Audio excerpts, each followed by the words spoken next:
What's up, guys? Ben here. I'm here with my guy, Chris, aka Crowder, aka the coach, and it's another episode of Scrap Time, recording on the 27th of February. Week 2 of the major 3 qualifiers finished up this weekend. My hair also finished up this weekend if you're watching this on the audio version. As you guys might know, I had a bet with Aches before Major 2 that if FaZe lost, he would pay me $500. If they won the major, I'd have to shave my head. Obviously, FaZe won. So when I was here in Atlanta this weekend, we were doing some content here at the Atlanta FaZe facility. On stream, I got my head shaved by Celium, so that was hilarious. So yeah. Anyway, outside of all of that, Chris, how are you doing today? I am doing fantastic. I have yet to see the actual video of MC shaving your head, so I'm going to have to watch that eventually. But yeah, you look good. I'm not going to lie, Ben. You definitely pull off the bald look better than I expected. Not even saying that to be nice, because you know I would not say that to you to be nice. But I really, what do you guys think, chat? I feel like he pulls it off better than expected. And I also cannot believe, I thought they were just going to let MC shave his head and then, like, you know, just do the electric razor, but he went like full out. Like, if you have not seen this yet, like, he went full out. Like, he used actual razor shaving cream. Like, he's literally like Maven. To be fair, MC did the electric razor, and then, you know, the GOAT Danny, content guy for y'all, he did the rest. Because I don't trust MC with a regular razor, like, respectfully. So we just had him do the easy part, and then Danny did the hard part. So yeah, I mean, I agree. I think it came out a lot better than expected. I'm not going to keep it. I think we'll let this. It'll be nice. It's going to grow back out nice, like, short hair in the summer, which will be good. But yeah, I'm not doing this bet again. I obviously followed through on it because you know, I'm not a, you know, but it's been a fun weekend here, Chris, in Atlanta. I got to say, oh, that place is awesome. First time I've been to this facility. It's massive. Like, there's a gym in here, a lot of rooms. Shout out to all, you know, Danny and Shamel and everybody, Brittany and Kenny, everybody that helped get set up. We were supposed to have Tommy here. Fortunately, he ran into complications with travel and a bunch of other stuff, so he didn't end up actually joining us in Atlanta this weekend. That's all good. We had the team in. We did watch parties. We did. We do some content today. We did some content at Topgolf yesterday. That was interesting. And yeah, it was a fun trip. I think, Chris, we're gonna come down to Atlanta at some point again. Yeah, probably major 4 or 5. So yeah, Atlanta's awesome, dude. That facility is really cool. We went there obviously last year, and yeah, that place is like built for you to like never have to leave it if you don't want to. Like, with the gym, the bathrooms, like, you can shower there if you want. The setups are crazy. The stream room's nuts. Where are you set up right now? Are you set up like just in like the? Where are you? So there's the team room to my left. Then in between me, the team room, and my room is like a room that's got like a temporary wall. In between it, to my left, is where Temp plays. And then I'm in the other part of that room. Oh, sweet. Yeah, no, that's really cool, dude. Yeah, that place is awesome, though. I'm glad you are having fun. Yeah, having the whole team out there and stuff, too. I'm sure you guys are having a blast. Yeah, I don't know. What does this room used to be for? I don't know. It's got screens and stuff in it. I don't know. It's a cool room, though. I would have to see it, yeah. But yeah, I've been here most of the weekend. It's been cool. And so I enjoyed the trip. So shout out to everybody that set that up. I'm just here for a couple more hours today. I fly out tonight. We're just we're doing MC Mondays. I think that will be. Oh, he's asking you questions? Yeah, we'll see how that goes. And then I think we're doing a podcast episode, and then I'm gonna dip to the airport. So fun day, but also like a weird and fun week of matches. So the way I think we're gonna normally do the show, chat, we'll get to it in a second. We'll do FaZe stuff first, and then we kind of do who impressed, who struggled. This is a weird week where a lot of teams went like 1-1 this week, so we'll cover that as well. And then I think at the end of this too, we'll do like our last segment will be taking a look at sort of the probabilities and who's gonna make winners, and kind of talk about Major 3. Chris, do you want to talk about the Major 4 announcement first, or do you want to talk about how Atlanta FaZe did this weekend first?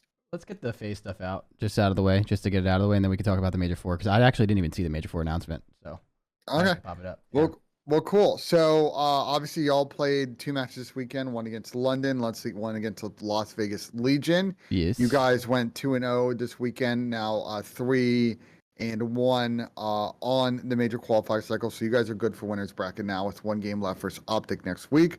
We'll get to that in a minute, but you know, I know that Vegas and London, there's no disrespect to those teams, are not, you know, top-ish teams in the league right now. You can only play the teams in front of you. Obviously, with that factored in, going 2-0, not a clean record in terms of map wins this weekend. Like, what was the biggest takeaways from your team in terms of the results? I mean, well, London and Vegas. I was saying this before because I get a lot of this stuff in my chat too. Like people are saying like, oh, you know, you have an easy win type thing. Like that was like the vibe between both of these matches. And I don't know, as like not top teams as those teams are, like you never really have a free win in the CDL. So obviously winning any match is always the goal, whether it's 3-0, 3-1, 3-2. You obviously want it to be cleaner than not clean. You know, you'd rather 3-0 than 3-2 or 3-1. But yeah, like London played a really good series versus New York, almost to the point where they almost basically beat them. You know, like that first hard point was a damn. I mean, I feel that they threw it. So like they played pretty well versus New York. So we knew London wasn't going to just be like a walk in the park or you know we didn't take it that way. And then the same thing with Vegas. Like Vegas beat Thieves. You know, like Vegas looked good versus Thieves, and then they played us, and like we looked really good too. So it's like I think the CDL in general, like any day, if you come out flat, you're gonna lose. So I think even though, yeah, if you're saying like hypothetically they're not like the top teams in the league, it's still good matches to win. It's still really good practice in match scenario of like what you're working on and all that stuff. And even when you win matches, if it's a 3-0 or 3-1, if like you're a good team, like you still learn from it, right? So I think going back to the London match and stuff, we won it and we looked good and we were happy with it. Some of the hard point stuff was still a little like, you know, on and off. Like I think we could have done some stuff better in the hard point, and we kind of like watched it back and talked about it, and that was a pretty like a clean series in that sense. And then the Vegas one was like the same thing. If you eliminate the first map, those last three maps were like pure perfection. I thought we played it really, really well. I thought our Mercado S&D looked amazing. I thought the control looked really, really good. And then, of course, I thought like our last and final hard point, we dominated, right? Like that's like that hard point, the way we played that one, I think is like, or what I'd like to see more out of us. And that's like what we see a lot in scrims and stuff. And then that first hard point, though, with the hotel, we're just making like little mistakes. Even versus London, we're making like some of the similar mistakes too that like we have to clean up in general. It's not just a hotel thing, but just in general for our hard point, when we are playing wrong, some of the mistakes that were happening with like helping each other out with some of the teamworks and some of our holding positions and even in like some of our breaks just have to be like a bit more clean. Like it's a little bit separate sometimes. It's not like the best communication between each other, and like some of the holding opportunities could just be where we take off and like, you know, cement the game, but then like we'll troll and do something wrong and then like the game will be close again. And we have to like eliminate that to like really be a consistent team in hardpoint. And if we can get to that, then I think we can be really dangerous. So I was happy with it. I think those matches, even though we won them, we learned a lot of what we need to do to become the team that we want to become and keep pushing towards it. So from a coaching perspective, obviously winning is always nice, but not even with winning, but just what we learned from those matches, I think were really important. And hopefully we just keep getting better and better, you know? Yeah, feel you on that. And I think, you know, we talked at length that I think the biggest focus, well, I mean, you guys are obviously focused on all game modes, but improving in hard point is sort of a key for your team right now to try and go back to back at Major 3. Yeah. We consistently put ourselves in good positions in hard point right now, which is, from my perspective as a coach, exactly what you want. You obviously want to be in good positions to win games more than often because that will lead to more, you know, more wins inevitably. And that will higher your floor. So like we're playing like good Call of Duty for a good, like, you know, we're playing good Call of Duty, but we're not executing on like that last and final step that would just cement the game in our favor, you know? And once we clean up some of those mistakes that are going to happen, no team's ever perfect, but if we can stop making them as consistently, I think we'll be in a really good spot. Hard points to focus, everything is to focus though at the end of the day. But yeah, no, we just are again, I'm happy that we're just playing these matches and it's a long season. We have a lot of time to like continue doing our thing, and every match is just a learning curve for us to like make sure, like, you know, what did we take away from that match that was really good, and then also what did we take away from that match that we need to work on and get better. And I feel like every time we have that conversation as a coach, I'm really, really happy that that's like our attitude no matter what the win is or loss is. So got to stay on that grind. So I've been super proud of the guys so far. Cool. So I think just to wrap it up, you guys play OpTic next week. I'm gonna ask you a hot question, which is like, you know, you guys don't play till the end of the day on Sunday. The way that OpTic's kind of schedule breaks out, they may have to potentially either win or get a certain result in that match to make winners bracket? Like, what is your team's approach going to the game? You obviously are trying to win. Are you guys maybe experimenting a bit? Like, what? You don't need to tip your hand too much, but I'm just curious your kind of thought process in terms of prep this week for that match.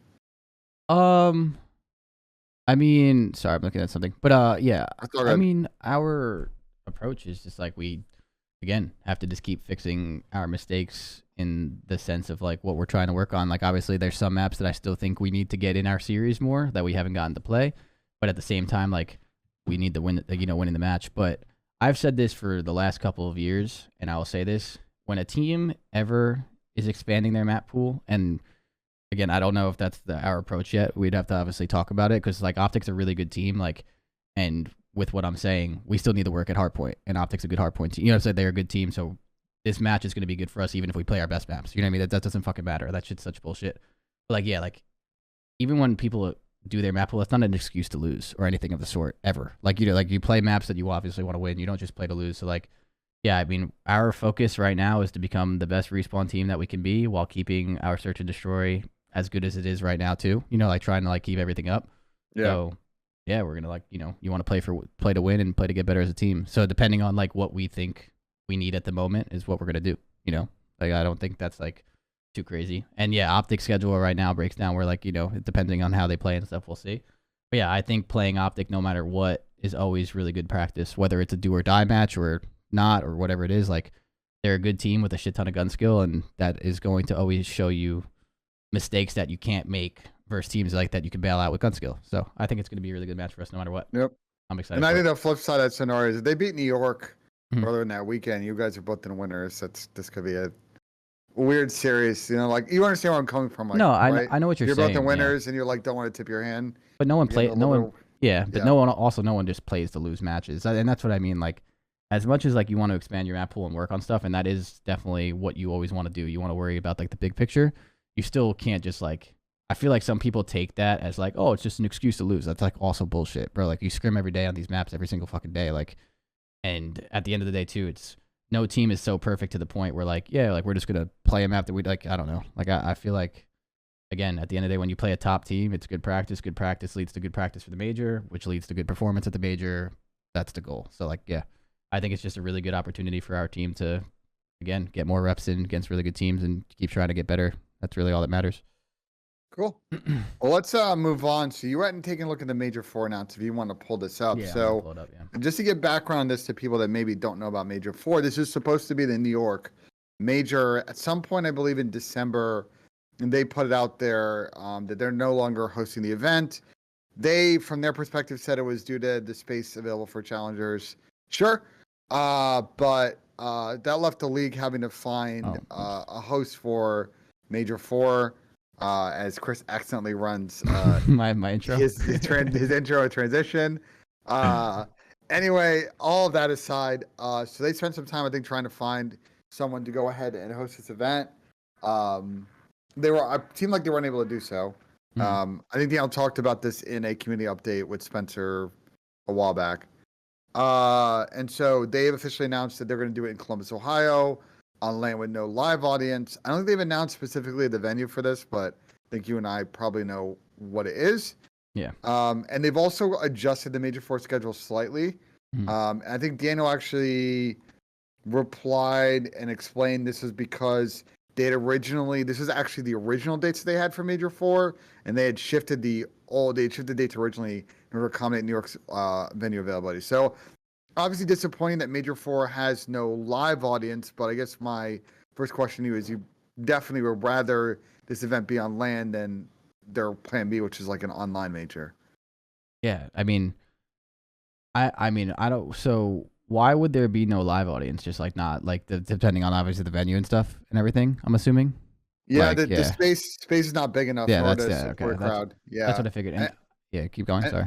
Yeah, and I know, like, I saw Dentis tweet like about Helix, and like Helix, I think would also have a difficult time. The problem that people don't understand with these events is you have 12 teams, you have all the practice areas for all 12 teams, you have all the additional personnel that's going to work around an event.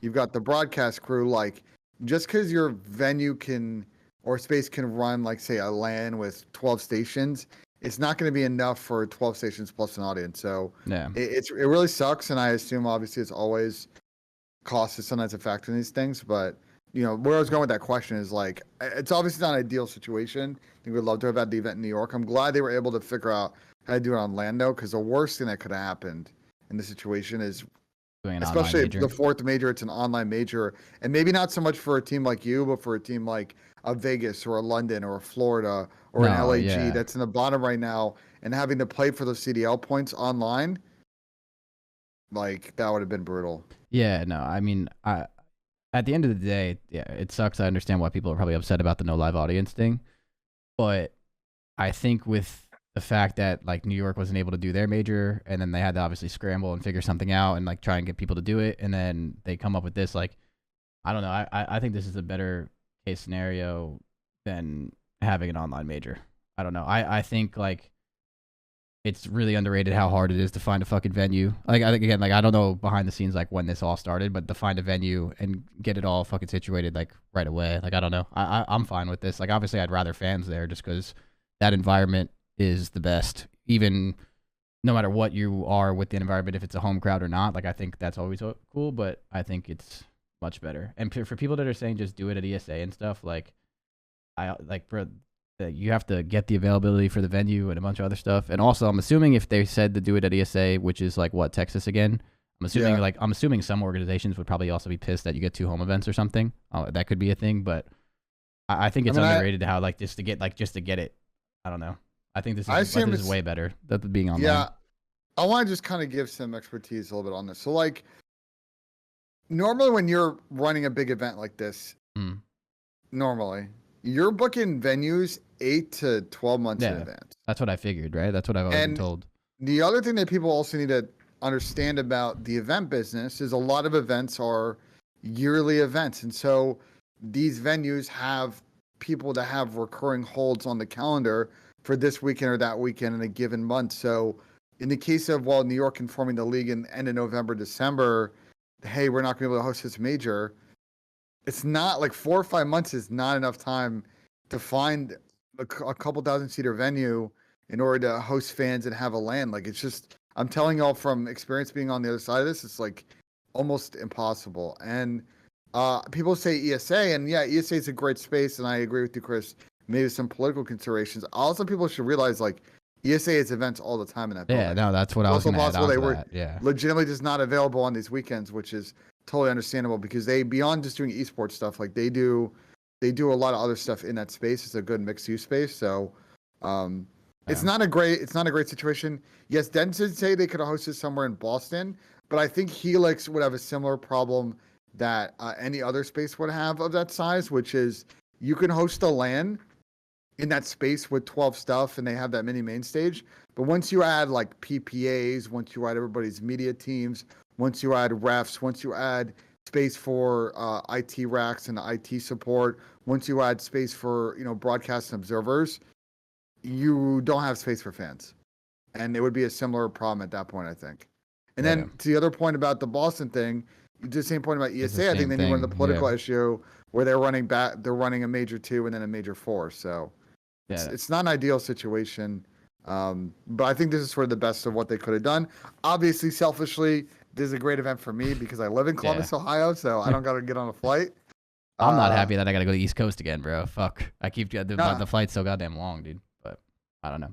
I think for Ocho, you're in the chat saying it's pathetic and like you're going crazy about it. And like Champs was in LA. I understand that LA got a home Champs event last year, but like I don't know. I really don't think it's as pathetic as you guys are making it out to be. I feel like at least we got a fucking LAN thing. It sucks that teams backed out, but like I don't know. Like I really don't like it. It's not the best case scenario, but to say it's pathetic, I don't know. I think that's wild. But again, I'm happy that we're doing this shit, so I'm fine with it. My last thought on it is because I'm seeing this and that. Guys, considering the time it took for them to announce this and when the New York stuff came in, I think everyone that's like, oh, they didn't try or didn't talk to teams, I'm going to tell you from being on the other side that I can assure you I don't think that's likely. Now, what might be happening is that these conversations happen at a high owner level and people lower level at the teams maybe don't get that information filtered down. This is how rumors like this spread. But I can assure you I'd be very shocked if the league just chalked it up in December before asking teams, hey, do any one of you guys want to run this? I'll tell you the reason why, which is for the league. If a team wants to run it, it's a cost share burden that's split between two entities, and it gives the league money in their operating budget to do something else instead of taking what I assume is the full burden here. So from like an executional standpoint, that would be like the smartest option A. And if they couldn't do that, option B is like running it themselves. You know, I just think it's underrated how hard it is to get these things to actually like get up and running with like a snap of a finger with how quickly like they had to do this shit. So like I'm not really going to be too harsh on getting at least a LAN. Again, we could be online with this one and like that would still be like kind of tough, but I don't know. At least the players get to play on a fair playing field. It is what it is. Like and yeah. And the flank will actually be at Major 4 from what I've been told. So I'm working on that this week to get more information on that. So we can move on. That was fun conversation. Let's talk about some other teams. So I think for a lot of these episodes, Chad, especially for the major qualifiers, I think we'll always start with people that played well first. I don't think we should tip people first before we start, you know, being critical on teams. Again, this is a weird week where I don't think anyone outside of you guys really went 2-0. There was one other team that did, and I think we should discuss them first, and that is the Toronto Ultra. They had a clean weekend, 6 maps in, 6 maps out for the squad, and they actually beat some good teams as well. It's not like they just beat on, you know, bottom teams in the league. They beat OpTic and they beat Minnesota ROKKR. So really typical moves out of them. And Chris, there's a tweet if you want to pull it up as well on the outline. You know, this is obviously a team that made a roster change last week after they lost. They benched Standy. They brought in Kleenex. And I know on this tweet, the sample size, as we're showing on screen, is quite small. It's basically a before and after of Kleenex's stats before Hixie, after Hixie. So before Hixie, he was averaging like a 0.95.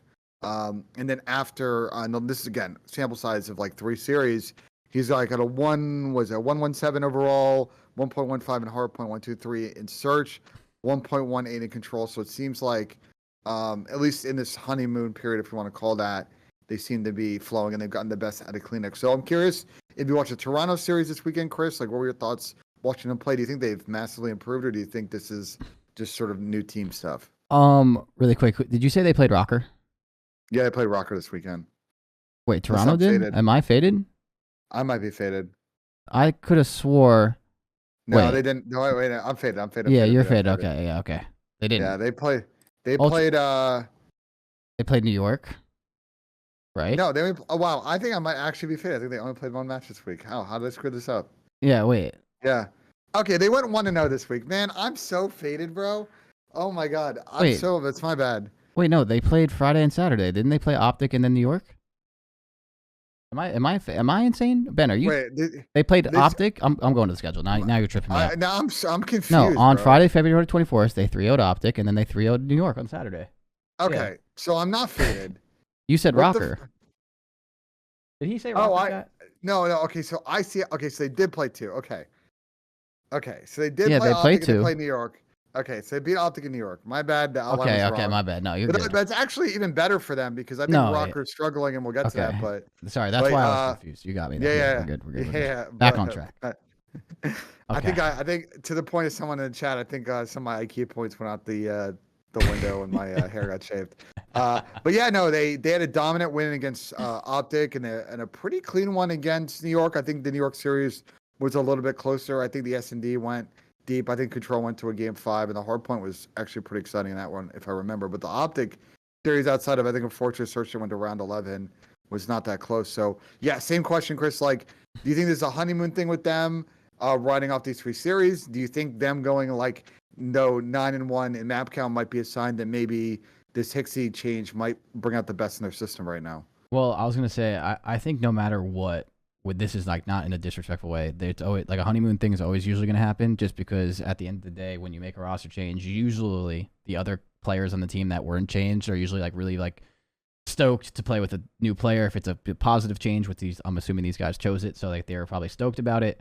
They obviously want to prove people wrong if people are doubting that this is a good change, so they're going to have a chip on their shoulder type thing. So I think they're all in that sense, it's always going to be a honeymoon. But with that being said, I still think Toronto was a really good team before, and even after this, I think they're fine. So I don't think this is a honeymoon stage in the sense where it's just going to be a massive drop off. I think they're just a good team. I think a big thing for them, what we were kind of like implying before, is like some roster changes, even if they don't always fully like, make sense to certain people or whatever it is. Like if they have Kleenex, I know this is a small sample size, but if Kleenex feels way more comfortable and he's performing with the way Kleenex plays at his pace, if he's performing like this, like more consistently, maybe not at this level, but like just still a little bit better, that's going to be a scary team to deal with. You know what I mean? Like the way he plays.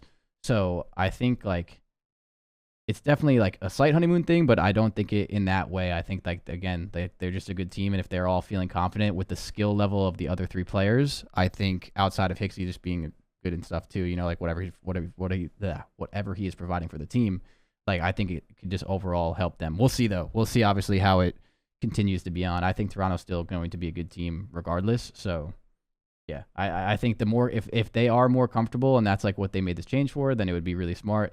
And if they're all playing well. So I think, we'll kind of see. I think they're good, though. I think they looked pretty good. I think they're a team, again, where their respawns are clean when they're all playing pretty well. If Kleenex is playing like this, I think Kleenex plays at a really crazy pace. So when he's playing really good, they're a very hard team to beat. So we'll have to see, I guess, to really kind of answer that question. But I do think just in general, this team will be good regardless. Even if like the honeymoon's like a slight curve down, I don't think it's going to be like a massive drop off. I think this Toronto team will still be pretty good no matter what. Yeah, I mean, they're have one of the weirder map pools because it's not that narrow, but a lot of teams square up with them on Hotel because there are a bunch of teams in this league that hate playing Mercado, like hate playing Mercado Search. Understand it's kind of a gimmicky map. Yeah, that map's tough. And I understand why teams maybe don't like to play Mercado Hardpoint because it's not a strength to their system. So, and then people obviously like to get rid of Fortress in series. So they always play. They have played Hotel across all game modes, Chris, 33 times this season. Jesus, 33 times?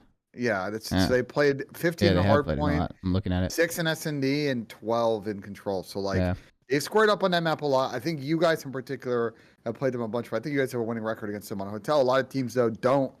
Yeah, they're a good hardpoint team on that, yeah. The map pool is very interesting. I think the other thing, too, with Toronto prior to this change was, yes, they were a great respawn team, but the search was pretty hit or miss outside of Mercado. Like, they were Mercado stars to an extent. I think they've gotten a little bit better in search on the squad. It's been a small sample size.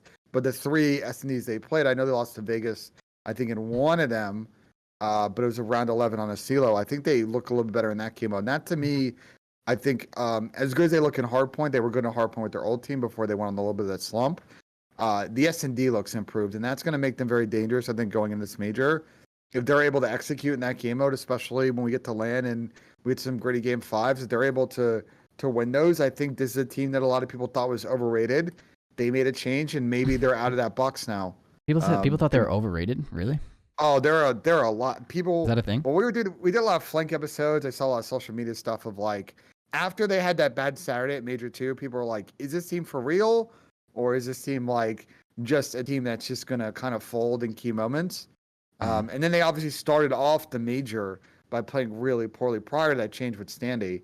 And then people kind of carried that. Rough match, yeah. Yeah, they did not play well against Boston. And so I think, I think with the change now, again, we'll see if this is a honeymoon thing. And when they pull up to Major 3, some of the other issues start to surface. But I'm curious because they're going to get a top seed this event. They're 3-1 right now. They're going to get probably a top 4, top 5 seed. Curious to see if they can make. I think this team is capable of making a top 3, a top 4 at Major. I know there's a lot of other competitive teams in the league, like in New York, like you guys, Thieves, OpTic, etc. But I don't think Toronto's overrated. Yeah, no. I mean, I was gonna say the way I view it is just I think if you have if you have it in you where obviously you're showing such signs of greatness, you're doing really well, a lot of your practice is going well and stuff, it just comes down to executing in the moment. And eventually, if it's a consistent theme or you're just not getting it done, there's other things to look at. But I feel like it's still pretty early in the season. I definitely think they played pretty fucking bad at that Toronto, the Saturday, that one Saturday where they lost us. And the next year, I think they got 3-0'd, right? I'm not mistaken, right? They got 3-0'd by us. Yeah, and 3-0'd. They won a single map. Yeah, but I don't think they're I think that was just an actual really bad day on top of stuff, and they were probably not meshing well. And then they continued that kind of streak with Standy. They played bad on that first online match. I think there was probably some turmoil behind the scenes of what it seemed, and then they made this change, and now they're all playing good. So like, yeah, I don't think they're overrated by any means, though. I don't know. I think it's still a little early to start saying overrated. You know what I mean? I don't know. It's kind of. I think that's a little crazy, but again, yeah, I understand where people are coming from with that, but I think people are also really overreactive sometimes with some of that shit. Like, so we'll see. I still have a lot of faith in them as being a pretty good team, to be honest with you. I think they have a lot. Like, yeah, I wouldn't hate on them right away. I know people love to do that. They weren't overrated. They sucked. Be like, that's just the most ridiculous statement of all time. I'm not going to sit here and argue right now because but like to sit there and say they sucked is just wild. Like they had a bad Saturday. Clearly there was some shit going on behind the scenes with Standy. They weren't getting along or whatever. And then to say they sucked is something. That's like also saying never mind. We're not going to go too far into that. We'll talk about that maybe after with the questions. We can talk about it at the questions. But that, and the only other thing I'll say is someone said that like one man roster changes don't always make the change. Like you like don't really make things shift. I also disagree with that. Like every roster change is super. Like I've been around the scene for a very long time. I've seen one man roster changes absolutely ruin teams. I've seen it absolutely save teams, and I've seen it absolutely do nothing. Like a roster change, when you're all sitting here speculating, including us, from outside looking in on a camp, like what that roster change affects is all how it affects like the team. It's not always just a one man change. That one man change can be everything. I mean, our 100 Thieves team was a one man change, obviously, I guess, and a coach when I like went your to Atlanta FaZe team right now was a one man change. Yeah, but I think our last year's run was like I think it was impressive that we got second place with how bad we were. From my standpoint, like we had really, we never looked that good in my opinion. But like in general, like one man changes can affect the other three players so much to the point where like they can be very effective. Like when you did a one man change, like with again in the 5v5 and Black Ops 4, like Priesta brought that team to life. Like just, and then again, like that, when you have that change that brings other people, like the best out of other people, or, like it gets that fire in other people. Sometimes it's not fair to the person that got dropped. Sometimes people get dropped and then all of a sudden people start trying harder. And it's just like, well, why couldn't you try when I was on your team type thing? Like there's so much that goes into it, but they can definitely be helpful. They can also be horrible too. It just all depends on what the change is and what's actually happening behind the scenes for the camp. There are dumb changes and there are smart changes 100%, but yeah, I feel like when people speculate, it's like so tough to see sometimes where like people just speculate shit and just like say it, and it's like not always true. Like there are going to be some times where you do need a 2-man change, and that too, like it's all I guess individual to that scenario. There's not like one recipe for success, and I feel like people just act like that. So I don't know, but yeah, I don't think this team's overrated. Back on topic, I don't think this team's overrated. I don't think they were. I don't think they sucked. I just think again, like they had to, kind of execute when it matters, and it's still an early season. It's a long season. I don't think there's a reason to panic and blow up. I don't think they did that. And again, I have a lot of faith in this team being a really good team still. Like I still think they're dangerous. I mean, they're going to host Major 5, so I think them peaking at that event would be key in front of their home fans. So wish that team the best of luck, except for Scrappy, because F that guy. No, I'm saying that jokingly. It's just funny that roast him. No, I know. We can move on. Let's so there's a bunch of teams that went 1-1. Let's talk about some teams that went 0-2. Okay. And we're gonna start, unfortunately, with the Minnesota ROKKR. All right, I'll pull it up. They had a tough one at the beginning of this major. Obviously, played really good at Major 2, but they've been on a mega slump as of late. Not really the best of weeks for them. And Brian Saint actually did an interview. The ROKKR posts like post-game interviews all the time on their channel. I actually thought this Brian Saint one is pretty enlightening. And Chris, I don't think you've seen it yet, so I haven't. I would love your reaction in real time, like after it, because I think you're gonna have some things to say.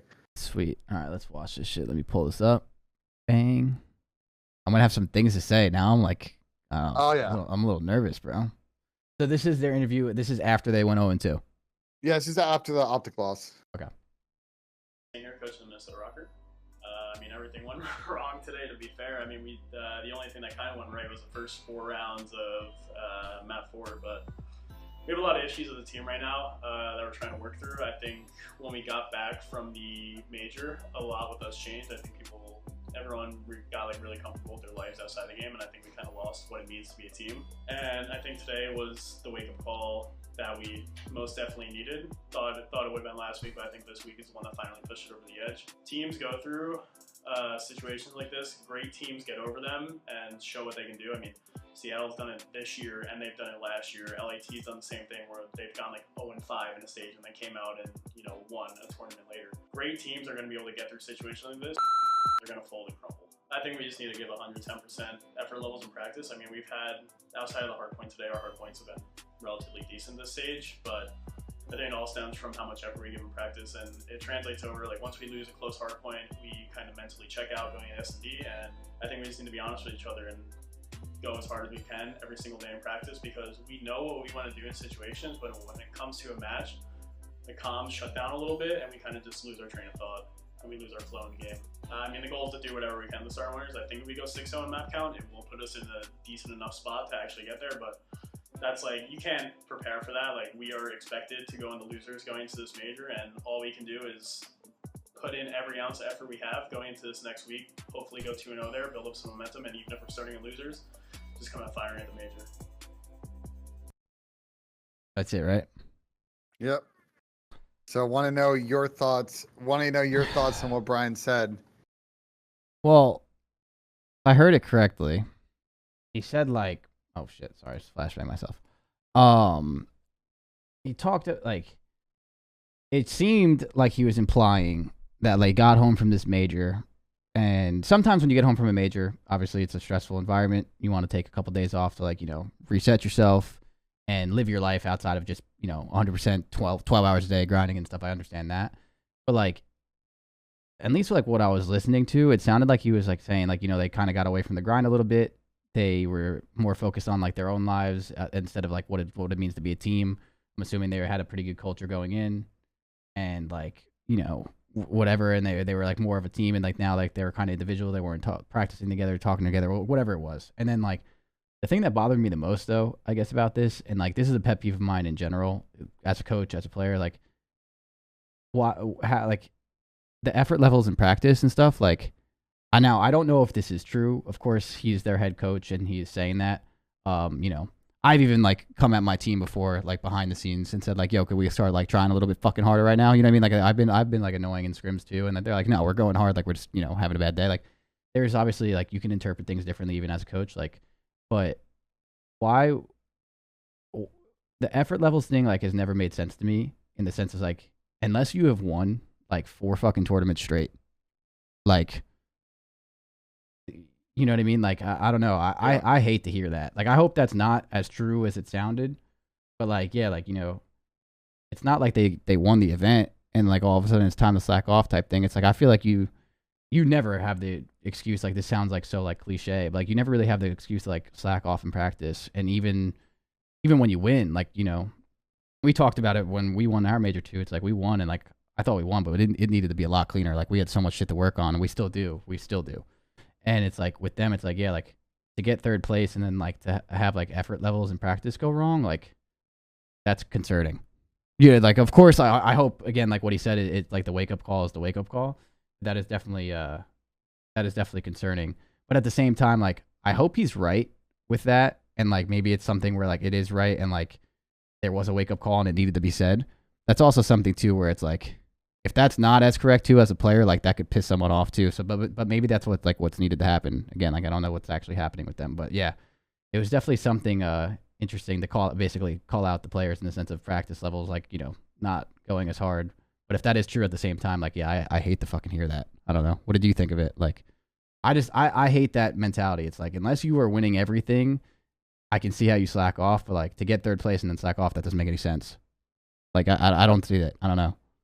Here's my issue with it, Chris. What? If this was like Boston Breach, where those players haven't been pros for like a super long time, I personally think this is unacceptable. But like, I could understand it more if it's Boston. It's very disappointing a team like Minnesota ROKKR. Dylan's been a pro for a really long time. Dylan Attach. Bance has been a pro for a really long time. He's been around since the pre-CDL era. Cammy's been around since the beginning of the CDL. Afro's been around for a couple of years. It's disappointing for this team, but the amount of veteran presence they have, people to understand that you have to manage this marathon from start to finish over the course of the year so you play good at champs. for them to kind of come back from a major where they didn't win, by the way, like they got a good placing, but like they didn't win, and not have any hunger to try and improve that placing and get complacent, and now likely will start in losers bracket. There's a very good chance, you have to play that Friday match, with no prior Thursday match, so that other teams coming in with a little bit more experience, and you might get dead last this tournament. Like I don't understand why it takes 3 games in this major cycle for people to hit rock bottom on that. And I agree with you. It's definitely interesting that Brian Saint called him out. I've watched a lot of these post-game interviews, and again, shout out to ROKKR because they kind of started the post-game meta in the CDL. Like they were the first one to start doing these videos, and they've been very consistent about either getting Looney on or one of the players on or Brian on. And I think it's great content both for the community, but also I think it gives people transparency, which I love. But Brian's normally, he plays the game as coaches do. But I thought this was a very surprising kind of pull back the curtain of, our practice sucked and the players know they need to turn it around. And so I think that for ROKKR, if they play really poorly at this event, I don't know what they do, man. Like this is a CDL now where it is a very competitive top 8, extremely competitive top 8. If you play like ROKKR do, you can be a good team, and you can't outscare your way to get 2 series on win dubs and back in the top 8. Like you might get dead last because you played poorly online, you got a poor seed, and you're not going to be coming in with a lot of fire going into the major. So hopefully they can turn it around, but this is more inconsistency from ROKKR, and a team I thought really turned it around prior to Major 2, played great that event. It's really disappointing to see they came home and didn't build on that at all. Yeah, I mean that's what I think the highlight of that is like, I also feel like if he's addressing that publicly, I'm assuming he had to really feel like someone needed the kick in the ass. Yeah. I'm assuming. I'm assuming if he's willing to go out there and say like, we need to fucking practice harder in scrims, then like someone needed to be kicked in the fucking ass. That's how I view that. When I see that interview, that's what it is. Someone was clearly like being a dickhead and needs to get like focused up. But outside of that, like, I hate that in like anything, and like not even just for live players, just in anything. Like I feel it is so easy to lose sight of like the grind and like getting better. And granted, you can't go 110% for 7 months straight. Like every once in a while, you're gonna have to like go up and down with it. But to like practice levels wise and stuff, like to like get to a point where like you feel like you need to be almost like called out publicly in a sense, like for that is kind of like iffy. So I don't know. It's a weird one because it's easy to lose sight in like effort levels and stuff like that, and you can feel like you did really really good, and then like maybe you want to chill, but it's like like I literally feel like unless like you win everything, and even if you win everything, you can win 3 events in a row. If you don't win the next one, who the fuck cares? You know what I mean?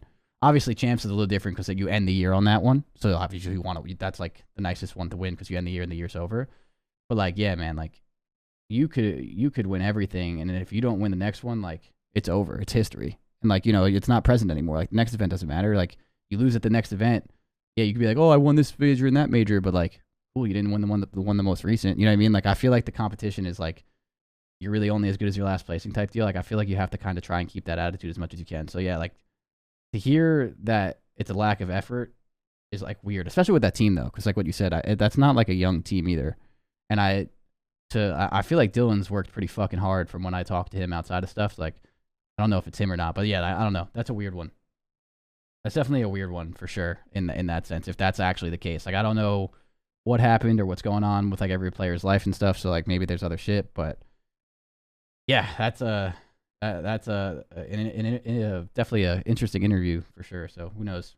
We'll have to see. But I hope that's not as true as he made it out to see, because that's just weird. I feel like even after we won the event, I feel like we needed to work on so much shit. You know what I mean? So I feel like to do that after getting third doesn't make any sense. Like that attitude doesn't make sense. So I feel like there's something missing there, but I'm not sure.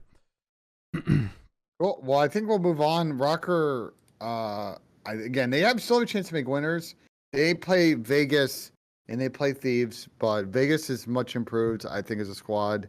And obviously Thieves are a tough out. And so likely ROKKR will get a bottom 4 seed for this major, but we will see what happens. we record the next episode, I wanted to move on to another team that went 0-2, and this one was actually, I don't know what to think of this one. So it was Los Angeles Guerrillas. They got 3-0 by Boston. Wasn't really that close. I think Boston outclassed them. Then they played a series yesterday, which I guess we could say was one of the best series of the year. I don't think if the quality of Call of Duty was all that good, but it did go to a Game 5 round 11, 1v1, which London was able to win. So LG lost to Game 5. They're now 0-2 this week. Actually, I believe 0-3 in the major right now. So also likely going to start in losers. My first question for you, because do you think beyond maybe potentially this team kind of coming back down to earth, do you think some of the distractions of what's going on at the guard with all the layoffs, with the org basically being down to a skeleton team now, do you think all of that uncertainty there's the uncertainty around the players' futures is maybe playing into their poor performance right now? No. I mean,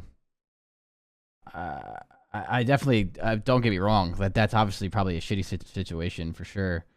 But right now, like if the players are guaranteed to play to the end of the year, and then like of course the future after that is definitely kind of weird.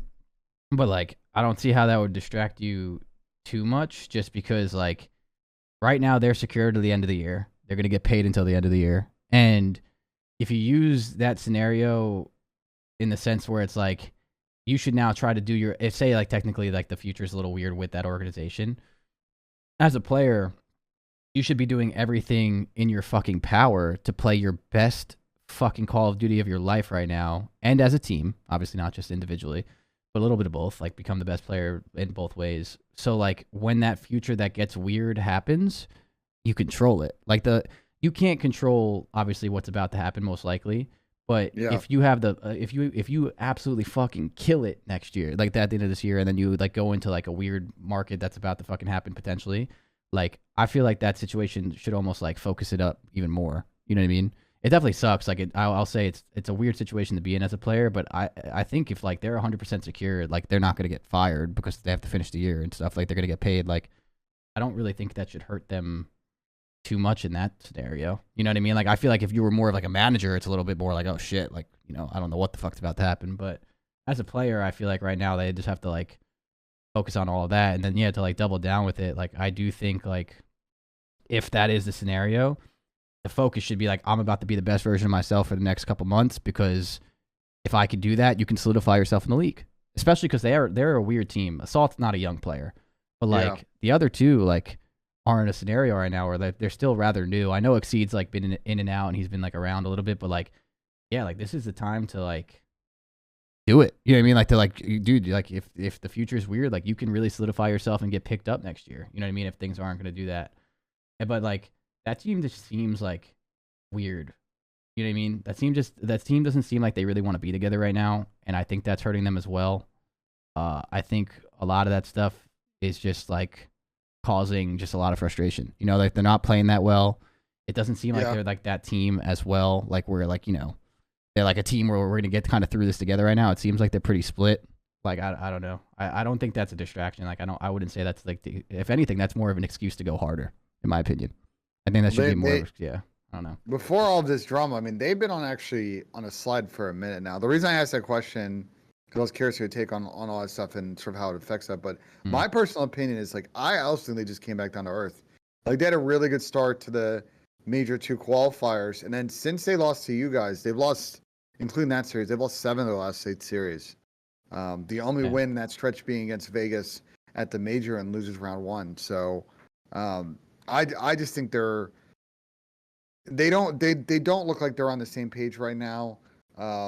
They're really struggling. They were a great hardpoint team. They are now 0 for 5 in hardpoint in stage 3. So the one game mode that seemed like was sort of their bread and butter, they're not there anymore. The S&D actually hasn't been all too bad, and needs some of the control, but the hardpoint is fell off a cliff. And obviously, watching them play clutch search maps is really tricky. I think individually, they've got to probably make a decision about this roster, and the complication is, can they Well, even make a that's decision? what I was Like, about to say. Like, yeah, can like they what are make they a gonna do? decision right now? Like, I don't know.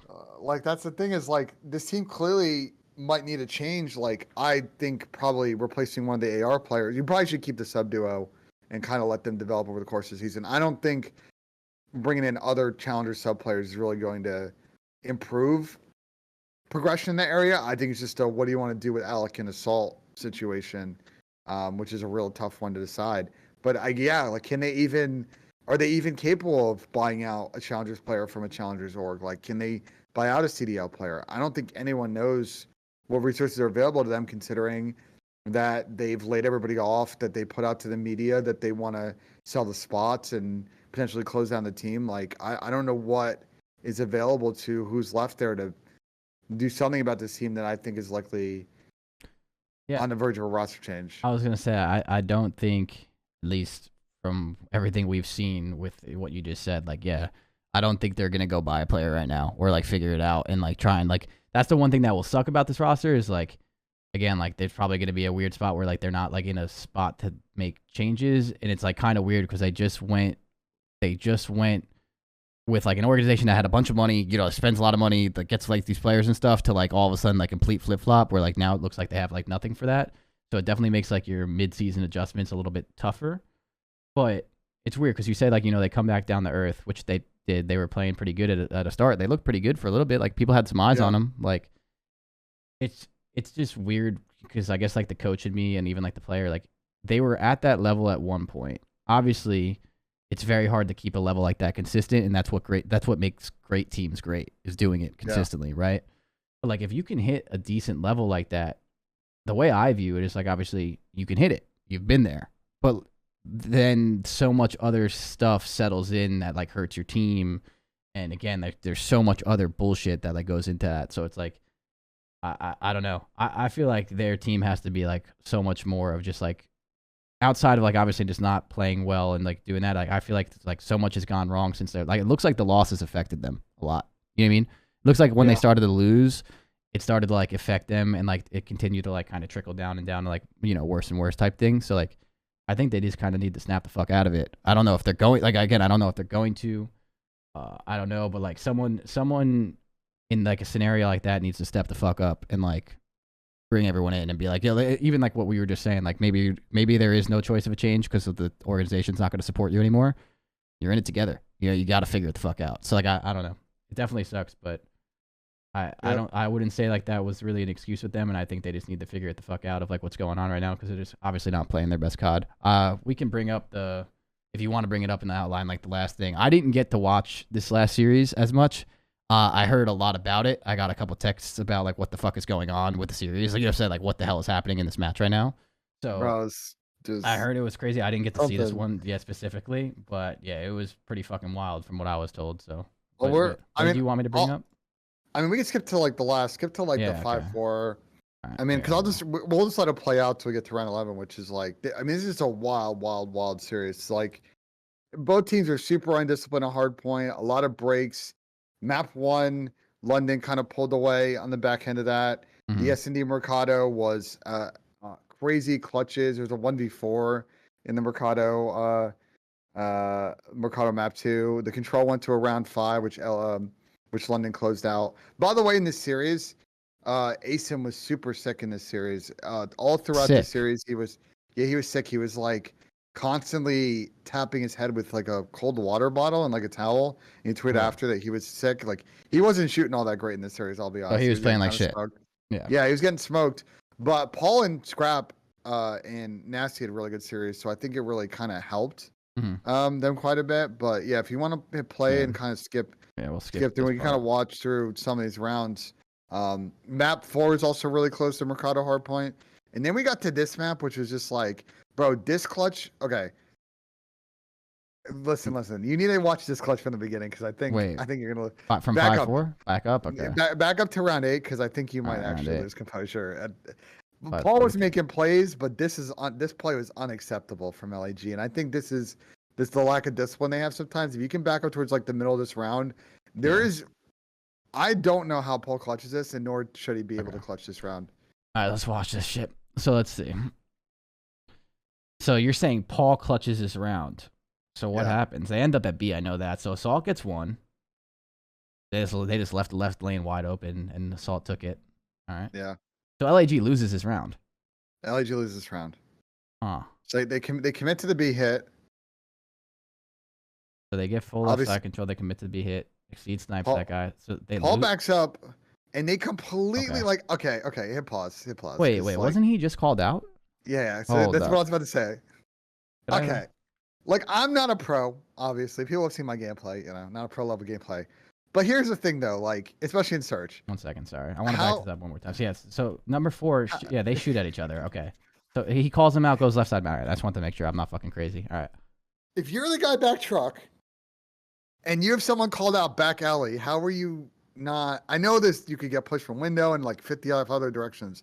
But there's an obvious guy sitting here that's going to make it very hard for you to cross this bomb plant. How is Exceed not looking for this guy back truck somewhere? I don't understand if he was called out. Like, how is Paul able to just sit here and get it? Like, I get it if Exceed also like loses the gunfight because he's got a sniper.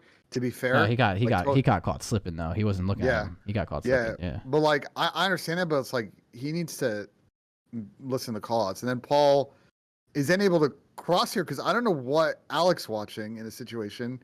He's watching like a super deep pinch, and now all of a sudden this, what should be a very winnable round, is unwinnable to an extent because the bomb's down the site because Joe died. None of his teammates are nearby.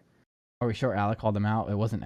So Alec Someone got did. Okay. Alec got through to the left. Sorry, I thought this was Assault. I don't know why I'm tripping. Alec got through to the left. Are we sure Alec called him out? I'm gonna put 99.9% that Alex said he's back left mound or back left truck because he shot at him. So I'm assuming. I would be very surprised if Alex didn't call him out. So I'm gonna go with he called him out.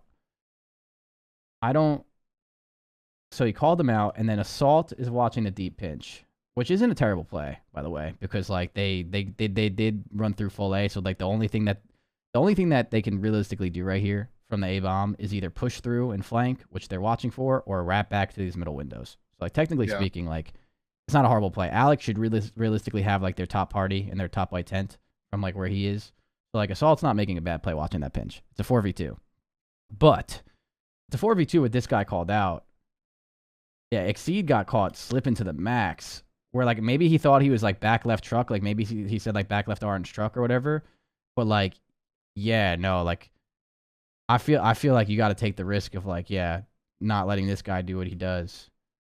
And then Alex so far out of the play that this guy just crosses into the point. Yeah, dude, that's rough.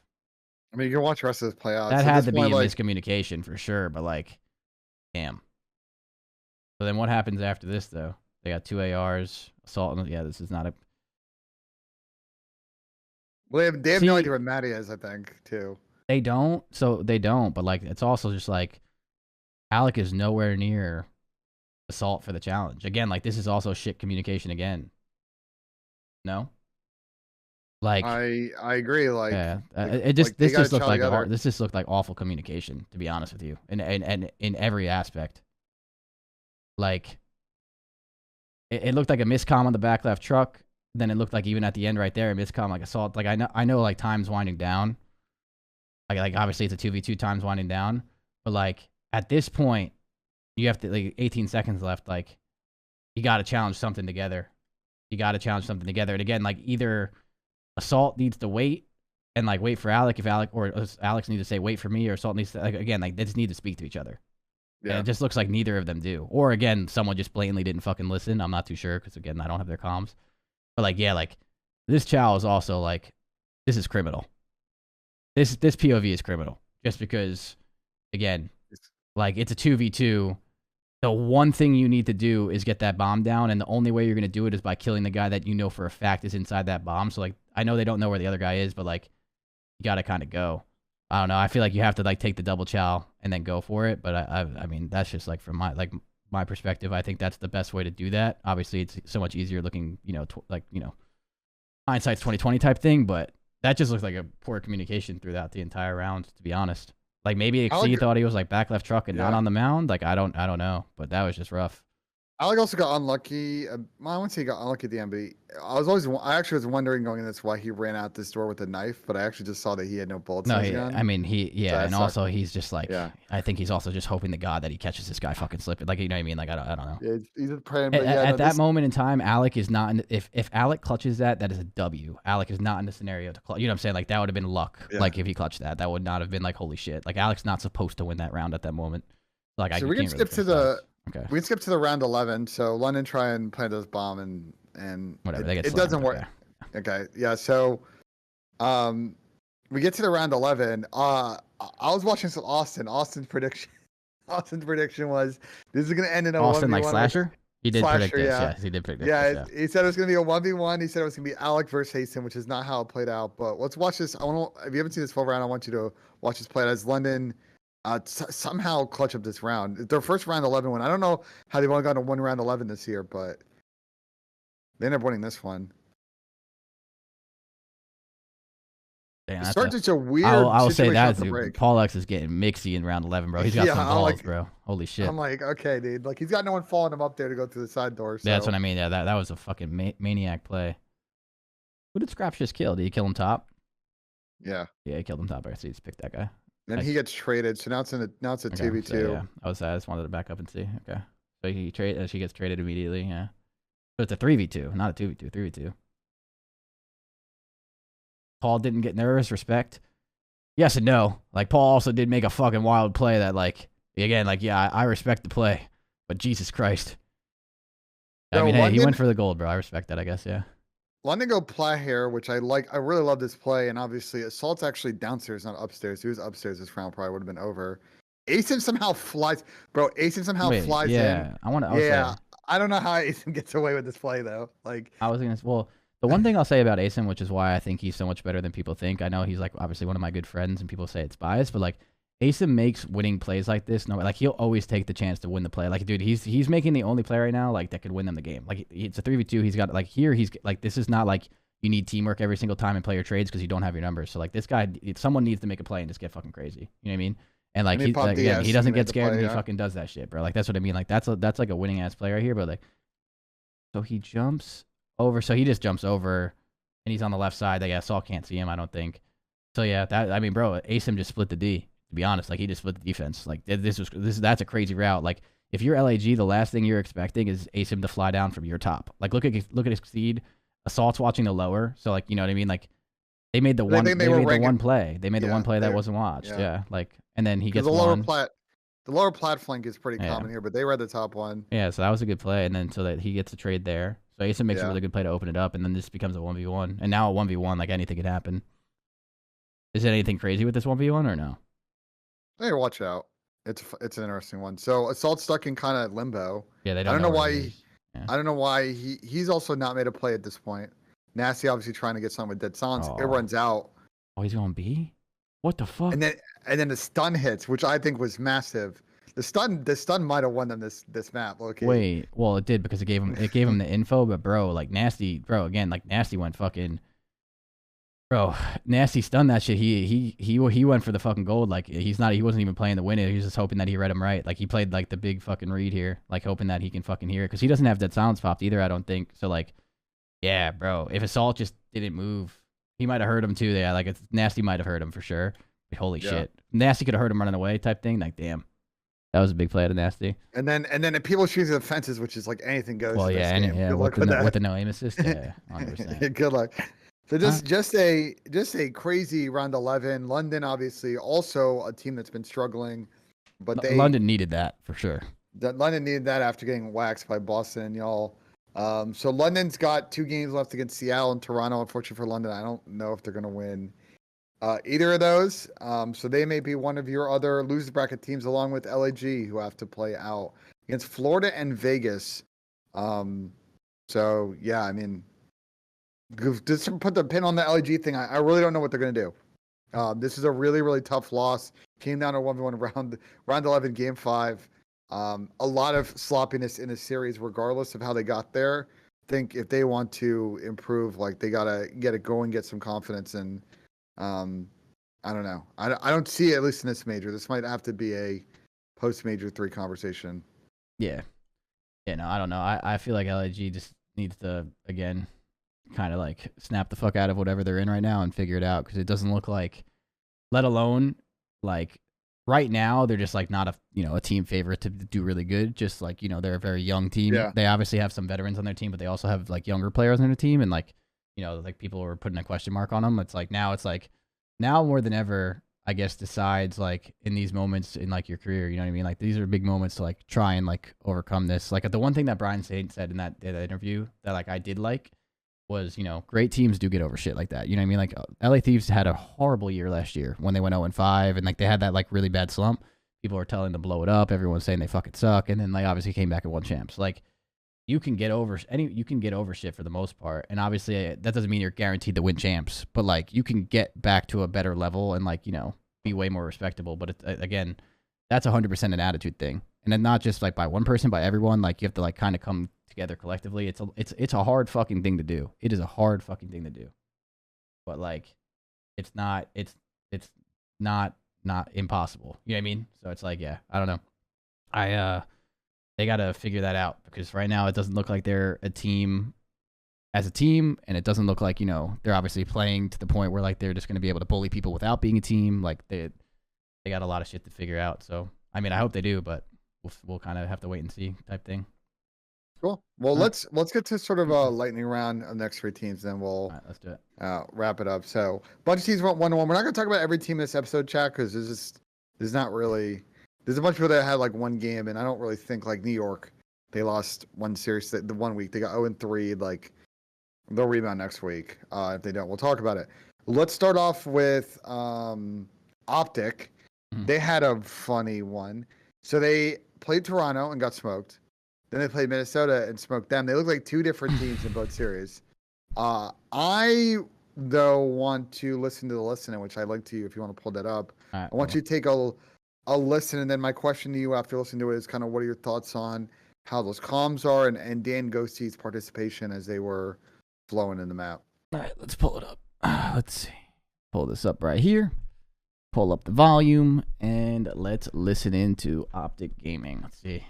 Doing it all himself, Hook, the absolute fry man. They got a more than 100-point lead. You might as well listen to their comms. Let's go to a listen in.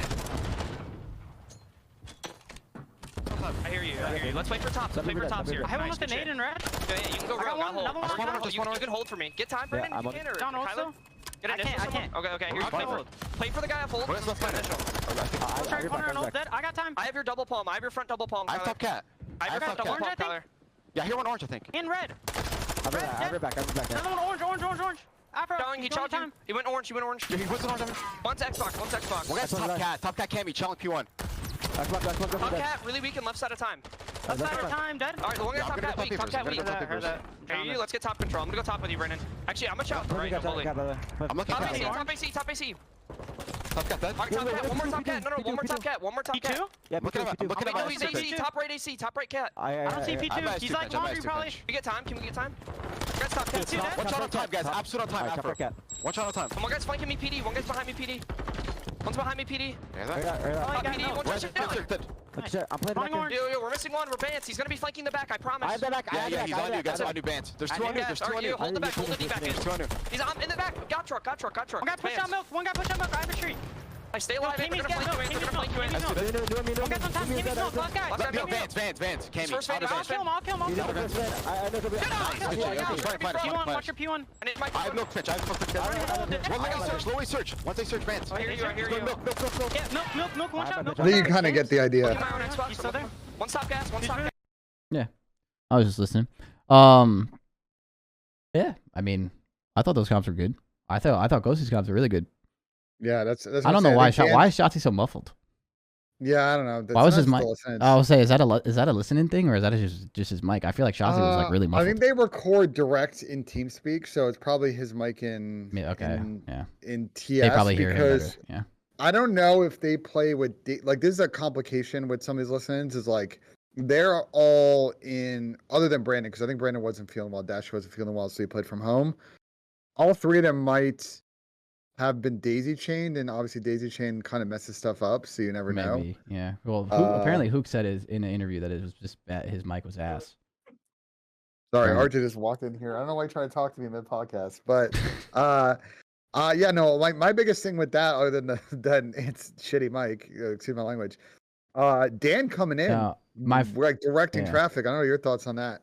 I mean, I don't think that's as crazy as people make it out to be. Like, bro, if you're a player in the league, like, of course, throughout the years, the more you become like a veteran, I'd say, I think the more you focus on it for sure. Like, that's definitely a thing.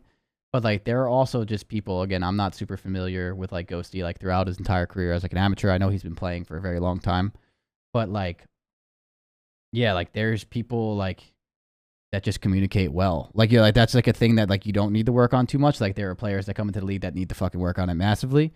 But like, from what it seems like, Ghosty seems to communicate a lot, just like listening to that. And I'm sure he did that a lot in challengers too. So like, that's not that crazy. Like, you know what I mean? Like, I think like if that's how he talked probably like beforehand, like him directing traffic, I think that's really good. I think that's good for OpTic too. Like, the thing that I noted, like that I liked the most, I think, in that entire listen, outside of there was a couple cues, like he was like speaking directly like to players and stuff and saying like, yo, like, Kyler, I have your double palms. Kyler, I have your double palms. Like, he continuously like repeated it like in a calm fashion, like making sure like the guy in the hill is not fucking tweaking out, because obviously that's really important.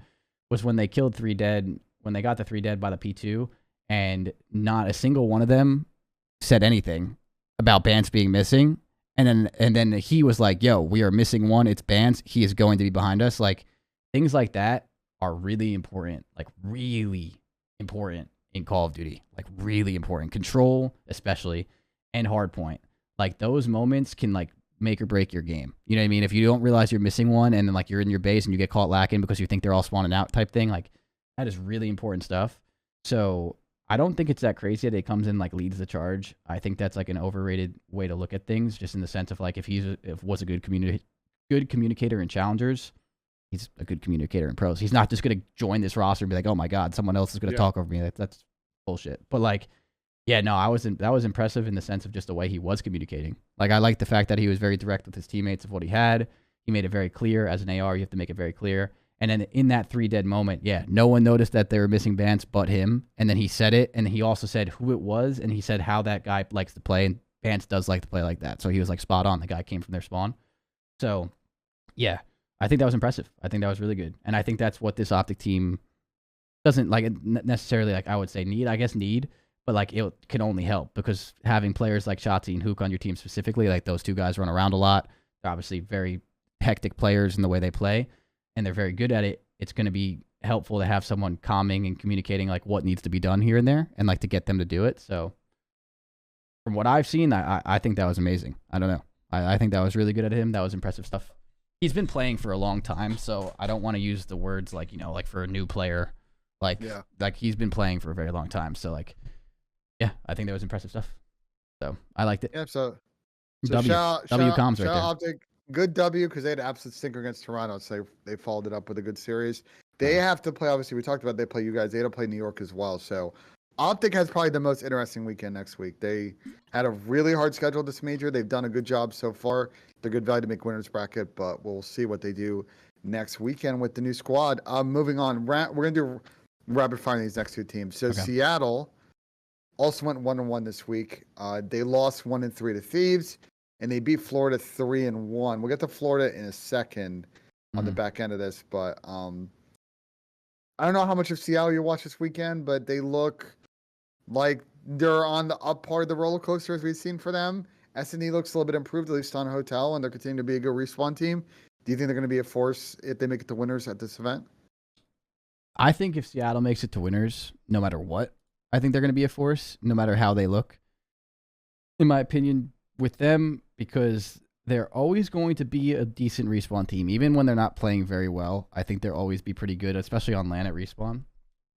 And I just think if they get their search up, which it seems like they're starting to like slowly work on it and stuff, you know, like if they start winning these matches, like, yeah, I think they'll be a force. I don't think Seattle can ever be counted out, ever, if they make it to the winners and they're playing good enough, no matter how they look online, as long as they're there on LAN with that. I think they're also really good. My theory with them too is I do think that Seattle plays very well on main stage, like in like bigger moments. I think like, I don't know, I feel like I see that team just do like big things in big moments a lot of the times. You know, like I think they're a really good team, and I've always had faith in them. So yeah, I think they'll be a force if they continue to play well and make that winners. It's nice to see them slowly start working out of this rut. You know, like and like kind of get out to like what they need to get out to and be the team that they need to be. So yeah, I think 100% that they will be a good team in the winners bracket if they make it there and they keep solidifying themselves. So I think they'll be good. Cool. And then who was the other team? Or am I missing something? Well, so Seattle will finish off against London and New York, so I think they're good value to make winners. The last team is Florida. Yeah. A bit of an interesting one. Like they're also a team that went 1-1 this week. They beat Boston, surprisingly beat Boston 3-1. I don't think anyone really predicted that one. And then they lost to Seattle, which I think was a little more predictable. They're 1-3 in this qualifier right now, so likely not making winners unless their last match against LAG they do something and they get a little bit lucky. I don't know what to think. I mean, I'm curious what you think, but I don't know what to think of this Florida team because I don't know if they got any better. They beat Boston, sure, but like their S&D is falling off a cliff. That's what I was gonna say. Changes. Yeah. Their team's weird because pretty sure we mentioned it in like the last episode we talked about them a little bit. It's like getting rid of Mike, Major Maniac, and like I think this Florida team needed to make a change, and I stand by that. I don't know if Mike needed to go, but the thing with Mike for me was weird. Is like getting rid of Mike in this 2-person change was just so weird because they're taking a huge risk of like not being good at S&D or as good, like with what they were doing, but they didn't make like a crazy in the sense where like all of a sudden they're gonna be a dominant respawn team. So I think it's weird. Like I think they got better, but they also got worse in the same time. So like I think like again they can beat teams and they can definitely contend when they are playing well, like they beat Boston. But it's hard now where it's like they have to kind of find like that balance. I feel like their S&D since this roster change has been a little weird, and with a 2-person roster change, that kind of makes sense because a lot of things have changed in their respawn, especially in their S&D, and especially losing Mike. But I don't know. I like Capsule. Like I don't know. They're such a odd team right now. They're a very odd team. Like I think they're still new, and they still have some stuff to work out. I know they're not in the best position to like really have too much time to do it. But like it's a huge question mark for me with them because of just how good they can be. It's like how good can they be at respawn, or could they get back to that S&D game without like having the likes of Mike on their team, like Major Maniac, So like they're still a huge question mark for me. Like I think that change needed to happen. I don't know. Mike was like kind of like on the fence with me. It's just because like I think he's so good. I also think he's a really good teammate and stuff. So like it's just weird. It's just weird. I think they need to like really figure it out and search again and get back to that level. If they can get back to their level as they were at search with like kind of winning some respawns, they can be like a ratty team to play against. It'll be tough, but they got to get there, right? So I don't know. They're an interesting team right now. I think they're. Someone said in the chat, I think their ceiling is like a little bit higher. Like I think their ceiling got a little bit higher, but I also feel like their floor. But I also feel like their floor is weird because of like the S&D change. I feel like there's a lot of like room for crazy shit. So I don't know. And also, I don't know. It's just a weird one. We'll see. We'll just have to see now. I agree, Chris. It's like. And someone in the chat said Rambo thread idea, Mike in for S&D. Like that might not be the worst idea. Didn't they release him though? Isn't he gone? Oh, I think he is gone too. Yeah, that's what I'm saying. I don't think that's a Yeah. doable idea considering they literally released the guy, and I'm assuming. I think Vickel's still the only sub they have technically. Yeah, I'm pretty sure if that's the case and they released him, Mike's probably like, "Fuck you guys." You know what I mean? Like. Yeah, he's not gonna come back and just play search, because that screws him with his amateur. Like the problem, again, they have made this 2-person change. I think Capsule was a great ad. I think watching Cap play, especially this weekend, like he is definitely got the talent to be in this league. He's got that takeover. No, Cap's good potential. Yeah, he's really good. I don't know if they're gonna be able to keep him long term, but like that was a good get. But the rest of the fit with the team like doesn't. I don't know, man. They're still a bottom team in the league. Like that hasn't changed. They haven't done anything where they're moved into the top 8. I think for now, yeah, maybe they get hot here or there, and they take a few scalps, but I think they've made the roster change, and they're still going to probably get like top 12 at this event.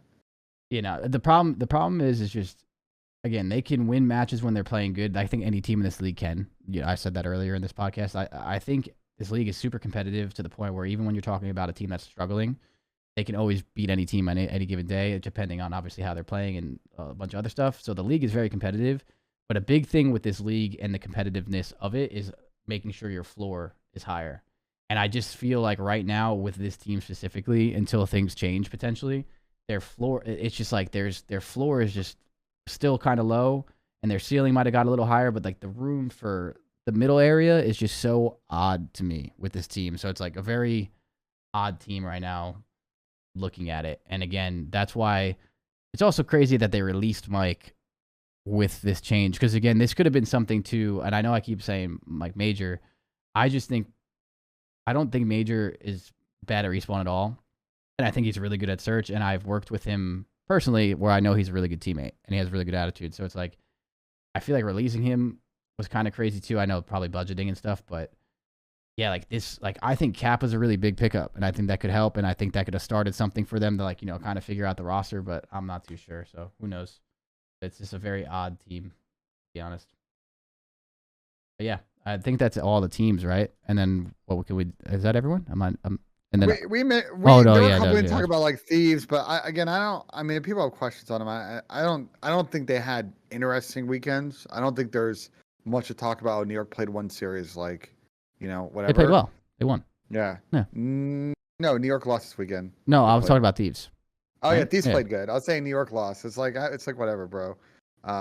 So I think what's more we should spend some time on and take some questions is sort of the winners bracket and how it's setting up right now. So if you want to click on that link, I got it. my guy Doug Lieb posted on Twitter. He's on these every week in a CDL of sort of who has the best chance of starting in winners.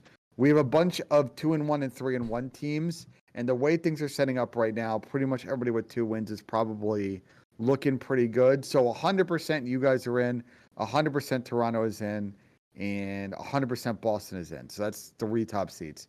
New York and Seattle are both 2-1. Thieves is also 2-1. So they're probably good. OpTic as well. OpTic, I think, is less win percentage just because of the difficulty of schedule they have. Because that's like 5 or 6 spots right there, maybe even 7. So you probably got the rest of the teams fighting for one more spot. And so I would say, and I kind of agree with Doug here, looking at the schedule that Vegas has, I know we haven't talked a lot about them in this episode. They've got to play ROKKR and LAG. I can definitely see Vegas winning one or both of those games. So can I. And getting the 8th spot. I do too. Yeah. I think even with Vegas playing us, and you know they played well first map, and then the next 3 maps we kind of like, you know, really played well against them and like just kind of put it out. I do think that Vegas team still looks better. You know, I think they look slightly better right now with 2 Real. I know we were really questioning how 2 Real is going to play. I think they look a little better right now with that change. Like nothing crazy yet. You know, they still need to have some more matches under their belt to like really kind of, you know, make a fair assumption of their team, but I do think they look better. And with that schedule that you just said, like ROKKR's not playing very well right now, you know? So like you never know what's with them, and depending on even like with that interview, if they're going hard in practice and whatnot, like who knows? Maybe that is their wake up call and they completely change things around. So we'll see.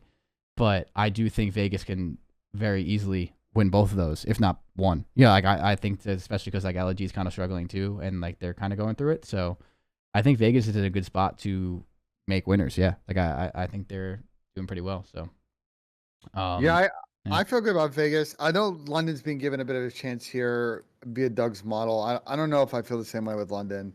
I think it's maybe just strength of schedule because they're playing. Well, Yeah. I don't even know because they're playing Seattle and Toronto, and I don't think I have them really having a chance in either series. So I think Vegas probably gets in. I think ROKKR probably screwed. I think OpTic with their hard schedule will probably get at least 1 win. That'll be your 8. So your bottom will be LAG, Florida, London, and Minnesota. So we'll have to see. Like I see, like I'm very curious to watch the Minnesota matches now, knowing this like lack of work ethic thing that was like announced with that like interview. I'm very curious to see like what changes with them. So I feel like there's something missing with that. I don't know. feel like there's something missing with that. Like, it just seems so odd to me. But what the hell is the chat standing right now? Yeah, we'll get to that in a second. I mean, to Okay. be fair to the other ROKKR piece to your point is we didn't even talk about this when we had their segment is if you count the loss they had against you guys in winners finals, they've lost 5 series in a row. So I do think they're probably on a little bit of tilt. So let's see if they turn around. So let's take a couple questions from the chat and get out of here. The first question is an interesting one. We talked about this on the flank a little bit. Hey, CrowdR and Ben, do you think that the games this weekend and some of the results that happen, specifically some individual players, a lot of commas in this question, were a result of some guys taking the rank grind too seriously and in turn affected their efforts in the games this weekend? So basically asking if there's a rank play debuff. Your thoughts, Chris? So first of all, no. Well, depending. Like, who are we talking about? Like, have people been playing ranked so much that they're not scrimming? Like, is that a thing? Like, I don't think anyone's missing. If we want to say Draza won their match. So who the fuck cares? So that theory is thrown out the fucking window. Standy's not on the team right now, so he doesn't count. Yes, he's a count. Parasite's not on the team. He's a count. Bruce is Dashy. Dashy, they won their I know they went 1-1, but like I think they lost the first series. Yeah, I think they're still fine though. They won 1-1. They had a bad series and a good series. Well, I think Bruce played really poorly. I think where this is coming from is Chad. He played pretty poorly in that Toronto series, right? Like he got smoked. I mean, that's where this is coming. Is that what people are getting at right now? Like, I'll subscribe to this, Chris. Like, I would say that there are definitely probably some players either that played this weekend that we know about or don't know about that probably like maybe with the rank play grind, they're staying up a little bit too late. It's messing up their schedule. It's throwing things off. Or maybe like they're playing rank play and then they're going to these matches and like maybe taking chows they shouldn't because in rank play when they're firing back into players. That shoot back, it's different. Yeah. But once you get one of those series in and you're like, okay, now I'm not playing rank play.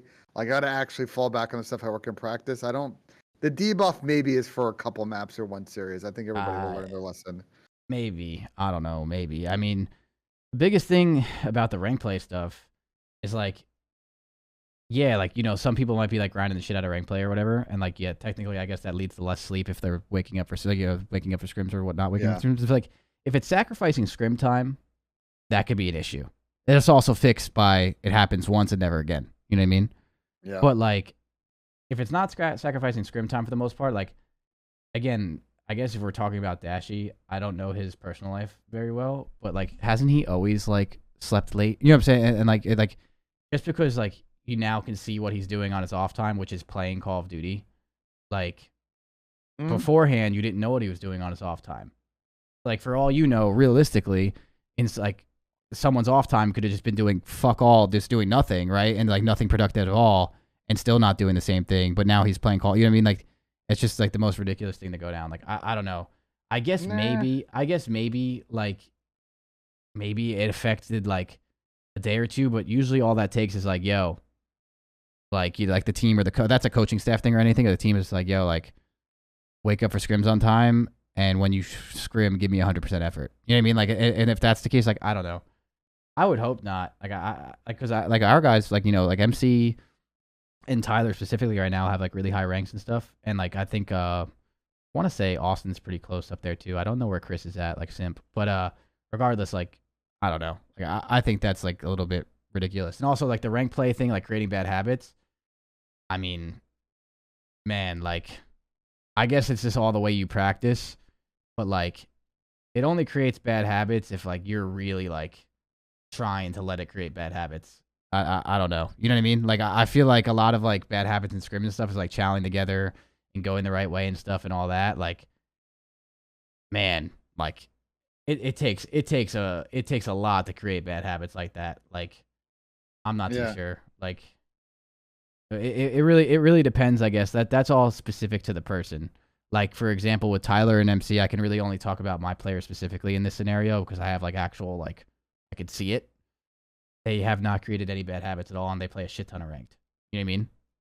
Like, everyone's different, I guess, at the end of the day with how they react to that. But, like, I think people are just reaching because they love the reach, to be honest. I think people love the reach and make theories about bullshit when, like, it just is what it is. I don't know. I really think that's just a reach. I don't think so. I'll say this on the Bruce thing is like I talked to him a bunch, and like I think this year he's definitely tried to fix his sleep schedule. Like what he's been doing is like, well, I'm pretty sure he's been on a much better schedule. Yeah, right? he's been like going to the heck. He did something very interesting, which he's been like waking up early, going to hex quarters, stream from the hex quarters, and then Ubering downtown and then doing scrim. So he's been actually up in the morning playing Mosh and then going grind with his team and then going back. But I subscribed to like maybe for 1 or 2 of these series today, like maybe 1 series per team where players came in and like had to get off some little tendencies or this and that in regards to rank play. But I think it'll get fixed. I also think eventually people are going to get bored of rank play and start playing 8s again. I think 8s will pick back up probably at some point, either before this major or right after this major. So that will be, that'll be all of that.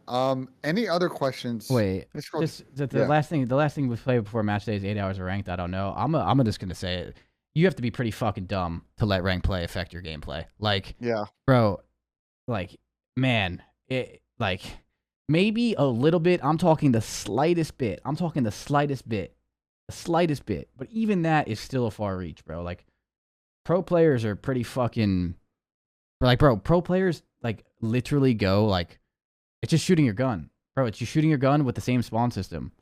Like, bro, that's the same thing as if you played Shipment all fucking day. Like, a BZ plays Shipment all the time. Well, before ranked, it's the same thing. Like, he's not shooting against players that shoot back, but like he's just shooting his gun. Like, man, I don't think people realize, but like pro players are not playing rank play. Like, it's like they're scrims to the point where it's like they're going hard. Like, oh, I'm learning this and that and this. Like, they're just like running around and shooting their gun and shit, bro. Like, I'm telling you, it really is a reach. Like a really, really massive reach to say that. I think like, I guess like what people like, I think people are just on Dashy's dick for no reason. If that's what we're talking about, like, hey, if we're using him, like, Cross is doing a 24-hour right now. Yeah, he's not scrimming today. Mondays are off days. Let him do what he wants. That's what I'm saying. Like, would you rather the guy like? That's what I'm saying. Like, I don't think that's a big deal. Like, dude, letting people like, he's not scrimming today most likely because of content. Like, a lot of people have Mondays off, and then like, it's just like, what's the big deal? Like, I don't know. I really think that's a mega reach, dude. I really do. Like, it's just now that people can see like what people are doing in off time. It's like, oh my god. Like, I don't know. I feel like everyone just tries to like make some fucking crazy narrative or theory up on some fucking bullshit, and now all of a sudden you're playing COD too much. Like, you know what I mean? Like, I don't know. There you go. Like it's like at first it's not enough, and now it's too much. It's like, I don't know. People just like making shit up. Okay, what do you go to the next though? I'm gonna take one more question. I'm just trying to see if there's a good one.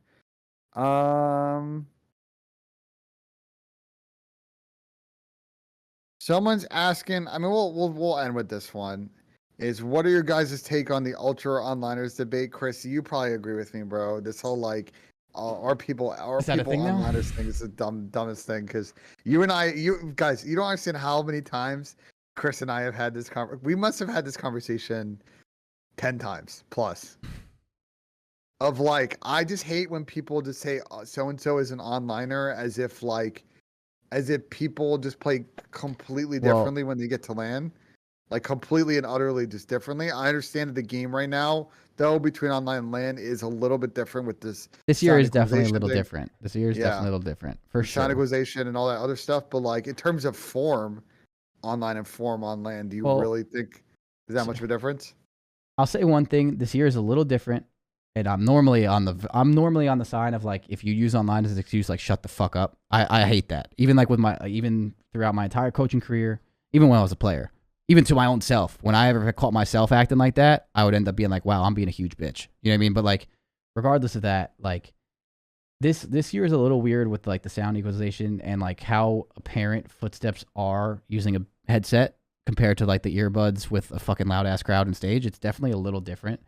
So I will say there's more variance than there was before. But my argument to this has always been, and it always will be, unless you lose a very, very close game, it is most likely not like an online thing. Like, I've watched my team scrim on like, you know, Quad Texas host back in the day before the servers were a thing. And I've watched them win a lot of maps, you know, with the disadvantage. I've also watched them lose maps. And like, a lot of the times they would lose a map if it was by like 50 to 60 to 70 points, like a a larger margin than like, you know, a 10-point game, like ping doesn't make you go the wrong way on the map is like my point. And so with the onliners thing, my opinion has always been this, and it always will be, like this game is a little different for sure, but you just get nervous. That's what you're saying. You're saying that the people that show up when the stage, the big stage is there, they are not playing as confident, aka not like playing like as confident in the same, aka they're kind of getting shit on a little bit more. That has nothing to do with ping as much as it means they're just getting nervous. And I don't think as many players as people like really make it out to be really truly do get that nervous about it. I just I don't know. Like I definitely think there probably are players that do. I'm sure. You know, I'm sure that's a thing for sure. I'm sure people deal with match anxiety and all that other shit. Probably no one wants to talk about it because God forbid, you know how that reaction would be to the public. But like, yeah, no, I don't know. Dude, like even I guess the best way for me to explain it from like a coaching perspective is the play that Alec and Arcides and Assault had on that search, right? You know how Assault took that challenge by himself in a 1-on-1? Yeah. Now, if there's a 10 ping difference, Assault could take that challenge, right? This is all hypothetical, by the way. I'm not saying he said this. But Assault could take that challenge and die. But Scraps has 10 less ping than him. He could be like, wow, this online shit's bullshit. I win that on LAN every day, blah, blah, blah, blah, blah. That does not change the fact that you took a shitty fucking stupid fucking challenge and died, right? Yeah. Yeah. That's always my point where like in hardpoint, does the 10 ping have the difference between you rotating at 30 seconds and you hitting the scrap time at 20 and like completely fucking up a rotation or making a really bad play and running the wrong way on the map? Like most likely not. Does ping have the difference between you challenging together and like small talking the challenge together? Probably not. You know what I mean? Like I would say from my experience as a coach and a player, there are definitely people that, you know, again, there are definitely people that perform a little bit better on the stage, a little bit worse for sure. But a lot of the times you lose, you can go back and be like, well, you went the wrong way here. You didn't challenge together here. You pushed out the wrong way here. You didn't block the spawn here and you lost. And so therefore, yeah, you lost that 50-50 gunfight. Cry me a fucking river. You still played like shit. You know what I mean? That's how my point of view has always been on it. And again, from my experience as a coach, almost any time I've ever heard a player say that and stuff, I've gone back to the map and been like, well, then why didn't we rotate here? And then why didn't we challenge here? And then why didn't we do this here? So it's like, bro. Of course, there's always like correct info to it and incorrect stuff. But at the end of the day, most of the time, like if you have a good philosophy in COD online, it transfers to LAN. Of course, there's other factors. There's no one all be all saying for this. And there are people that play slightly better when it matters more and slightly worse when it doesn't. But again, 10 ping difference or 20 ping difference sucks, but it doesn't make you run the wrong way. Again, like using that play with LAG, that challenge on LAN, yeah, maybe it could go your way, but the consistent play is not to take a one-on-one challenge in a crucial moment. That is my point. Yep. So like, I don't know. I think that shit is so fucking cheesy. But this year is still a little weird. I will say the disclaimer. That loudness equalization shit and everything else with it is wild. So it definitely is. People have more awareness online than they do on LAN. That is 100% a thing. So this year is a little different. I will say that. But I still hate using that as a cop-out unless I watch my team play perfect COD and then, you know, some bullshit happen. Where it's like, we played so well this entire map and then you just got shit on in a 50-50 gunfight. Okay, maybe. But very rarely does that happen. Or you got Sound Horde this year. That could happen. But yeah, I don't know. Well, cool. I think that's a good spot to end in, Chris. I think this is a fun episode. We'll do this again on next Monday before you and I leave on Tuesday to Texas, and then we'll do it the Tuesday after this because Monday's a travel day, chat. So appreciate everybody that tuned in, people watching at home on YouTube, the people watching on the audio. Obviously, if you want to watch the videos, they're all uploaded to Crowder's channel. We're also uploading the audio versions to like Spotify and Apple Podcasts. So if you go to anchor.fm, /scraptime, you can see the links to all the episodes and all the platforms you can subscribe there.